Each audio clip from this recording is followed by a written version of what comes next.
Host of Bannon's War Room, former White House chief strategist, Steve Bannon. Welcome to the program, Steve. How are you? Hey, Glenn. Thanks for having me. You bet. What is, this is like, Stu and I were just saying, it's just like Fast and Furious. I can't keep up with all of the action that's going on. Looks like the ceasefire has fallen apart. Donald Trump is not happy about it. In case you missed what he said, headed to the helicopter this morning. Can we play that, Sarah? Do we have it? The edited version, please. They violated it, but Israel violated it too. Are you questioning if Israel is committed? Israel, as soon as we made the deal, they came out and they dropped a load of bombs, the likes of which I've never seen before. The biggest load that we've seen. I'm not happy with Israel. You know, when I say, okay, now you have 12 hours, you don't go out in the first hour and just drop everything you have on them. So I'm not happy with them. I'm not happy with Iran either. But I'm really unhappy if Israel's going out this morning because of one rocket that didn't land, that was shot, perhaps by mistake, that didn't land. I'm not happy about that. You know what? We basically have two countries that have been fighting so long and so hard that they don't know what the they're doing. Do you understand that? Yes, Mr. President. I think we understand where you're coming from. What are your thoughts, Steve? Well, Glenn, you know the president as well as anybody, and you can tell he's put a lot of his spirit into this, a lot of his focus, and he is worked up. I mean, I have never seen him, quite frankly, this mad on any topic. He's really worked up. And I think he, really went overtime, worked with the Qataris, I think also UAE, MBZ, and got to work at this ceasefire. He wants everybody to put down their guns. And, of course, they're both slugging it out. And I think that what, Mark Caputo over at Axios was reporting even more than that display going to Marine One to head to NATO. I think he had a phone call with Netanyahu and really got on him about this. So, this thing's very tenuous, but the president has gone the extra yard to make sure everybody, puts down their guns and have both sides try to figure this out. I saw a tweet from him this morning that said, Israel, do not, follow through on these bombs. And I've never seen him do this before. Do not do it. Donald J. Trump, President of the United States. For anybody who ever says that, Donald Trump's being led by those Jews and Israel's telling him, no, Donald Trump is clearly the one in charge here. Would you agree with that? Well, I think let's discuss that. But I think on this right here, people should take that as a papal bull. I've never seen him actually ever do that, even in the Ukraine situation, things we got with the CCP, the Russians, even some of the tougher situations with Soleimani and others before in the first term. Some of those true social posts were pretty blunt. And like I say, when President Trump is worked up like this, particularly when he has put so much time and he's working for peace, he wants everybody to put the guns down, people should take this as a papal bull. I mean, it's that serious. I want to come back to what we were, you said, let's discuss that. And I do want to discuss that. But before we do, let me just follow up here. You keep saying that, he spent so much time on. I think he has risked more in this last week with his own base than I've seen him put. I mean, he put all of the chips on the table. I mean, this could have been an absolute disaster. Who knows? Maybe it is in the end. Maybe it's not. Maybe it's, a Nobel Prize another one that he should win. But the base is so divided on this. And I think that's part of the frustration, too, is he put all of the chips on the table. Can we just get people to do what they say they're going to do? Would you agree with that? I would agree, and I think it's even beyond the politics of the base. I mean, Glenn, you know better than anybody how torn, particularly the non-interventionists, are on this topic. But it's actually, as commander-in-chief and the resources and the assets and the men and women in harm's way, and particularly, as I've argued, we're already at the beginning of the kinetic part of the Third World War. Hell, we got 2 million. If you look at 1939 to June of 41, when the Wehrmacht went to Russia, from Poland to Russia, we've got 2 million people dead or wounded in Ukraine, 1 million on each side. I mean, look at the Houthis in the Red Sea. I mean, this is much. We're already in the kinetic part of the Third World War, and now this arc of instability. You've got Kashmir and Pakistan. I mean, President Trump is going out of his way to try to be a peacemaker here and to bring this thing to a conclusion so people can start to negotiate. You saw the beginnings of that, or what he did in the Middle East trip. It's definitely politics and internal politics and the MAGA movement, and you're as familiar with that as anybody. But I think it's far deeper than that, and he put it all on the table. And I think we have to question why the hell we're even here right now. You know, why on the 24th of June in the year of over 2025, we're in the situation with 10 million illegal alien invaders on Biden's watch that we got to deport from the country. These neo-Confederates running California, these sanctuary cities, the big, beautiful bill, which has got so many huge issues we have to address. We haven't spent a second talking about this in weeks. So many things going on, and this is it's sucked up all this time as a active shooting war at will. So, because I've been listening to you, and I think we agree on a lot of stuff here. Neither one of us wanted him to drop the bombs. You're stronger on that than I am, but now that it's been dropped, now we just have to deal with whatever we're going to deal with. But I think we both stand in the same place on my support. When I read in the scriptures, those who will bless Israel, I will bless. Those who curse Israel. That doesn't mean I go down every path that Israel wants. I don't have to agree with them. I don't have to do anything. The way I believe I'm to bless them is to say they have a right to exist. Let's not do another Holocaust, and allow them to use their own power for self-defense. They've demonstrated they can do that. We don't have to get involved in everything that they're doing. Would you agree that is a reasonable stance, or where's the nuance?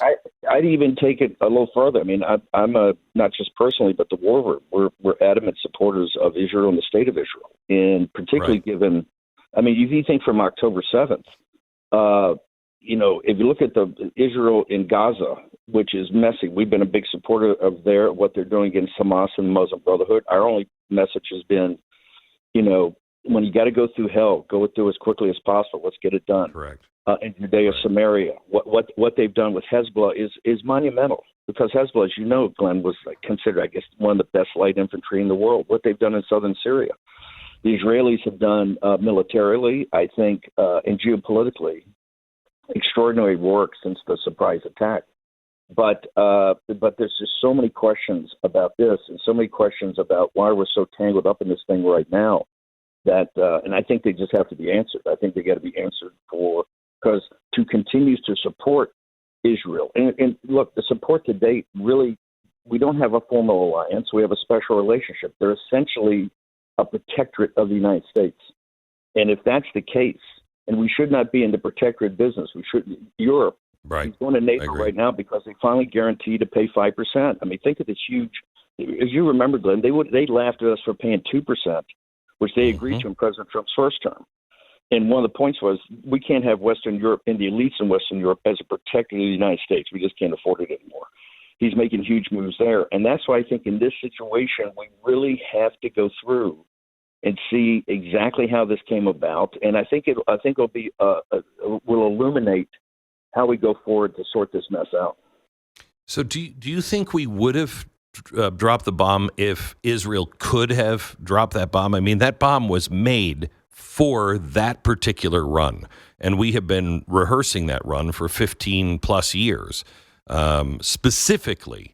And nobody else has a weapon that was built for for that particular drop. If Israel could have had it, do you think Donald Trump would have gotten involved? Because I don't think he would have.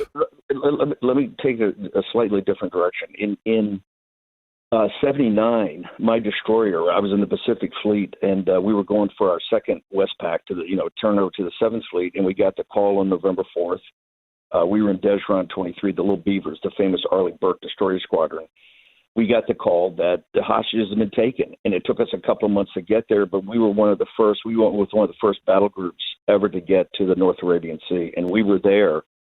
I think we rotated out a month before the assault, but we practiced the assault every day. And Glenn, you could tell at the time, this is like, you're not in Kansas anymore. I mean, it is the scale of the place is so big. It's so forbidding, the ocean and you never see the sun. And it's so complicated. As you know, that one was a complete abject failure. And I think every junior officer and non-commissioned officer on any of the ships in the battle group could have told you 90 days before the launch that it was going to be a disaster, just given the logistics of it. The tell to me in this was the Tomahawk missiles that went to the third site and destroyed it above ground. I mean, essentially, Israel had done nothing to take out any of the nuclear facilities. And let's go back to where I think we have to get to the heart of it. Is why did this come out of nowhere?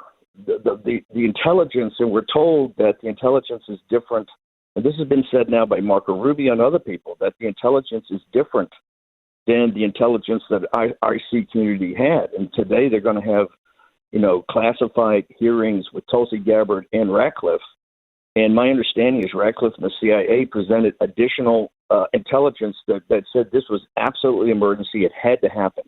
And that's why the strike had to happen last Thursday, although it shouldn't be lost on anybody that the strike itself didn't look like it was so much to take out the nuclear facilities. It was essentially a decapitation strike to the senior military, maybe not to the religious that run the state. And I thought that was just very suspicious, including the fact that President Trump had a negotiating meeting set for Sunday. Now, it wasn't going well. He felt like he was getting tapped along. But the first thing we heard is that Witkoff couldn't have a meeting because all the negotiators had been killed. Now, it turned out later one of the senior guys was not. But I think we got to find out what was the emergency? Why did this actually have to happen? What was the intel that said that they were going to get a bomb? Surely because Beatty went on Brett Baer on Sunday night and said they're 12 to 13 months away, which is what he's traditionally said. If that was the case, that's a very different. We had not gone up the escalatory scale and coercive diplomacy. We certainly hadn't gone to economic warfare, particularly, Glenn, as you know, cutting off, not allowing to ship oil to the Chinese Communist Party, which I think is 60% of their cash flow. There's so many things up the escalatory ladder. And if you want regime change, I always think the best way to do it is through economic warfare, where President Trump, got so tough with him when he dropped out of the JCPOA. And that's why in 22, you had the first time I think they had a major revolt in the streets. Now, it only lasted for a couple of weeks, but that was a big part of that was because of the sanctions President Trump put in. Then we get into this situation after the bombing run, and what's concerning me about the bombing run is why are Los Angeles class submarines hitting them with 30 Tomahawks on a facility that's above ground? And I would like to see the bomb damage report. Now, President Trump, I believe we obliterated it, but I haven't seen any ballistic missile capability that could get to the United States tomorrow or San Francisco tomorrow. I think this whole thing was from the beginning. And I think if you look at Fox News, which I really fault here, this was clearly about regime change. I think the Netanyahu government saw an opportunity to do regime change. And until I see otherwise and see information otherwise that it was an absolute emergency and had to happen, that's the reason I was really against any type of military engagement. Now, it turns out magnificent logistics, and people don't realize how complicated that was and how incredible. But President Trump, I think it's one and done, and now he's got a ceasefire, and he's very specific. I think he came out today. I think Bloomberg put out that he said there's no regime change. So, but my point is the opportunity cost. This is going to suck us into, if not open combat, this is going to suck us in just the mind share of President Trump to have to engage here when we have so many other pressing, massive problems besides the new war in the Middle East. I want to get into that, but I have two things. I got to take a break, and then I come back with two things. Sure. First of all, I think this is why President Trump was so angry today. He sees that Israel is going for regime change, and I don't think he's going to get involved in anything regarding regime change. He knows that could be an absolute disaster. Could be great, could be an absolute disaster, and more likely an absolute disaster. And maybe that's why he is so angry with that. I mean, you have seen President Trump in more situations than most people. And he has even said, I didn't really know what I was up against on my first term, but I am now. I have a hard time believing that he's going to be duped by the deep state. Do you think he is being duped or just being moved around by the deep state? I don't think, and first of all, I don't think it's Israel. I'm a huge supporter of Israel. Okay, good. And the Okay, Jewish good. people, but they're I know that. I didn't mean to imply anything differently. No. But here's okay, so I don't think it's Israel. Here's my concern. My concern, and I have recommended, just like when President Reagan. Listen, why did the hostage crisis fail? One of the reasons Jimmy Carter, being an engineer, just had one source of information. He got one source of information from the apparatus. They had horrible groupthink. And they made epic, fundamental bad decisions that led to a catastrophe and really hurt America for decades afterwards and led to Carter's failed presidency. What did President Reagan do when he first got in? Bill Casey and people around him were pretty street smart, savvy people, said we need to set up a Team B. We can't just rely upon the apparatus. It's been such failures, particularly the fact they were quite critical of Nixon and Kissinger and even Dayton and rapprochement and everything. Remember, this plan was eventually going to lead to taking down the evil empire. How did that start?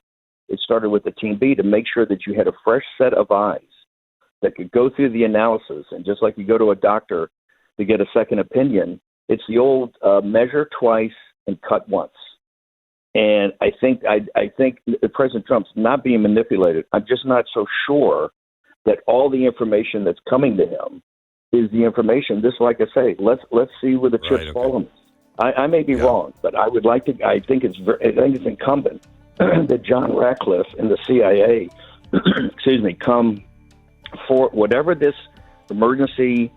This emergency they were going to break out, have a bomb, have a weapon against us. Of course, listen, the mullahs and the Ayatollah are bad guys. Remember in the surgeons, they talk about a guy got shot in the back and said, hey, maybe he deserves shooting. Hey, these guys are as bad as they get. There's no, you can't take issue, but once you get into regime change, you're talking about we're non-interventionists for a reason. Right.